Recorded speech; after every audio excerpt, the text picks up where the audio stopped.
केंद्रीय मंत्री अमित शाह की संसद में अंबेडकर पर टिप्पणी को लेकर कांग्रेस ने कहा कि शाह ने अंबेडकर का अपमान किया। कांग्रेस सांसद कुमारी शैलजा ने कहा कि अगर संविधान ग्रंथ है तो अंबेडकर भगवान है। कांग्रेस ने शाह के इस्तीफे की मांग की। इन बयानों के बाद बुधवार को प्रधानमंत्री नरेंद्र मोदी ने कांग्रेस को जवाब दिया। मोदी ने एक्स पर 6 पोस्ट किए हैं। प्रधानमंत्री ने कहा कि कांग्रेस अब अंबेडकर पर नाटक कर रही है। पंडित नेहरू ने चुनाव में अंबेडकर के खिलाफ प्रचार किया था। उन्हें भारत रत्न देने से कांग्रेस ने इंकार किया। SC/ST पर सबसे ज्यादा नरसंहार कांग्रेस के शासनकाल में हुए हैं। दरअसल केंद्रीय गृह मंत्री अमित शाह ने मंगलवार को राज्यसभा में संविधान पर चर्चा के दौरान कहा था कि अभी एक फैशन हो गया है, अंबेडकर इतना नाम अगर भगवान का लेते तो 7 जन्मों तक स्वर्ग मिल जाता। Bureau report, Delhi. अभी एक फैशन होगा है, अंबेडकर।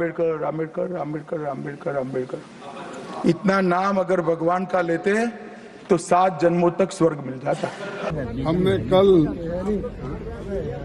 एक कोशिश की कि जब हमारे अमित शाह डिस्कशन कर रहे थे, हमने जब वो डॉक्टर बाबा साहब अम्बेडकर के बारे में बोल रहे थे, उन्होंने ये कहा था कि आप लोग अंबेडकर 100 बार पुकारते हो, उतना ही अगर आप 100 बार भगवान का नाम अगर लेते तो आप 7 बार स्वर्ग में जाते थे। यानी बाबा साहब अम्बेडकर का नाम लेना ये गुनाह है और उनकी बनाई हुई संविधान को विरोध करना उनकी मंशा थी। यानी वो क्या बहुत बड़े आदमी थे? आप भगवान का नाम लेने का काम नहीं कर रहे, अंबेडकर बोल रहे, ये ऐसा उन्होंने बात किया। तब मैंने हाथ उठाया, तब उनको ईल्ड होने के लिए कहा, लेकिन मुझे वो मौका नहीं मिला। हालांकि उसी वक्त मैं ये उठाकर गड़बड़ करना चाहता था, लेकिन जब पार्लियामेंट चल रही थी तो हम सभी लोग मिलकर इसके लिए जो कोऑपरेट करके डिस्कशन बाबा साहब अम्बेडकर के संविधान पे हो रहा है, तो इसीलिए हम वो उस वक्त खामोश बैठे।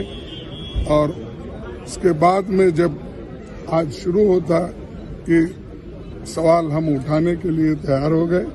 आज आपको मालूम है, सुबह भी हम पार्टी के सभी पार्टी के लोग एक होकर जो बाबा साहब का अपमान शाह ने किया है वो गलत है, इसीलिए आई डिमांड हिज रेसिग्नेशन।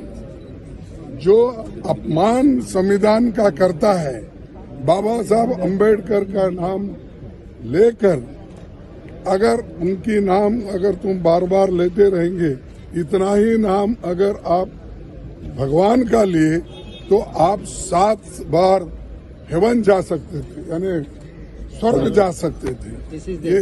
ये कहना,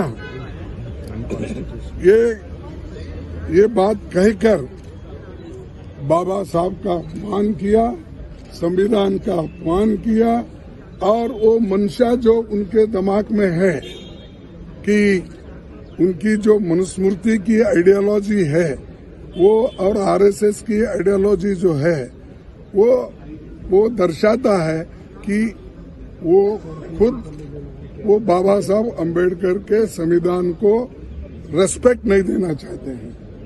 इसीलिए हम वो कंडेम करते हैं और आई demand his resignation. We all the parties demand his resignation and he should apologize to the country। और वो अपना काम करना चाहिए उन्होंने, और इस ढंग से अगर वो बात करते रहेंगे सारे हिंदुस्तान में आग लगेगी कि बाबा साहब अम्बेडकर का अपमान कोई सहन नहीं करेगा। अगर उनको अपने जगह से इस्तीफा देना चाहिए, और ऐसे अपमान कोई पार्टी कोई देश का आदमी स्वीकार नहीं करता।